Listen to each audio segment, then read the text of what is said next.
कौन सी संख्या 6 से विभाज्य नहीं है। देखो सवाल में हमें यह भी ध्यान देना है कि कौन संख्या इसमें कहा गया 6 से विभाज्य नहीं है, और जल्दबाजी में हम करते क्या है, देखते हैं कौन संख्या 6 से विभाज्य है और हम उसी को टिक करके आगे बढ़ जाते हैं। लेकिन हमें ध्यान देना है कि कौन संख्या 6 से विभाज्य नहीं है। अब बताओ, जैसे 6 नंबर आ गया है और हमें 6 से चेक करना है, बताओ 6 की विभाज्यता क्या होती है। 6 की विभाज्यता क्या होती है, तो कहोगे 6 की विभाज्यता ये होती है कि जो संख्या 2 से भी कट जाए और 3 से भी कट जाए, जो संख्या 2 से भी कट जाए और 3 से भी कट जाए, इसका मतलब नंबर किससे कट जाएगा, 6 से डिवाइड हो जाएगा। अब बताओ, अगर हमें 2 से चेक करना है तो इवन नंबर होता है, 2 से ये भी संख्या डिवाइड हो रही है, ये भी संख्या डिवाइड हो रही है, ये भी संख्या डिवाइड हो रही है, ये भी संख्या, तो 2 से तो सारी संख्याएं डिवाइड हो रही है। लेकिन अब हमें चेक किससे करना है, केवल 3 से। इसका मतलब जो पहले वाला सवाल था और जो बाद वाला सवाल है, दोनों बिल्कुल सेम है, क्योंकि हमें केवल 3 से ही चेक करना है, क्योंकि 2 से तो सारी हो रही है।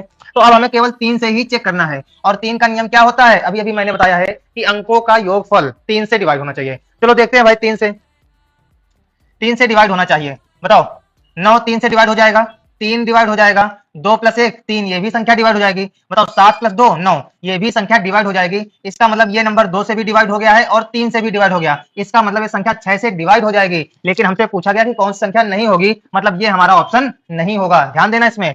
अब जैसे इसमें हमें 3 से चेक करना है, तो 3 के मल्टीपल हटा दो भाई, 3 से संख्या ये भी खत्म हो जाएगी, 7 + 2 9, ये भी खत्म हो जाएगा, 3 ये भी खत्म हो जाएगा, 2 + 1 3, ये भी संख्या खत्म हो जाएगी। इसका मतलब ये भी संख्या 6 से डिवाइड है। लेकिन हमसे पूछा गया कौन संख्या नहीं है, इसका मतलब ये भी हमारा ऑप्शन नहीं होगा। अब आते हैं ऑप्शन नंबर 3 में।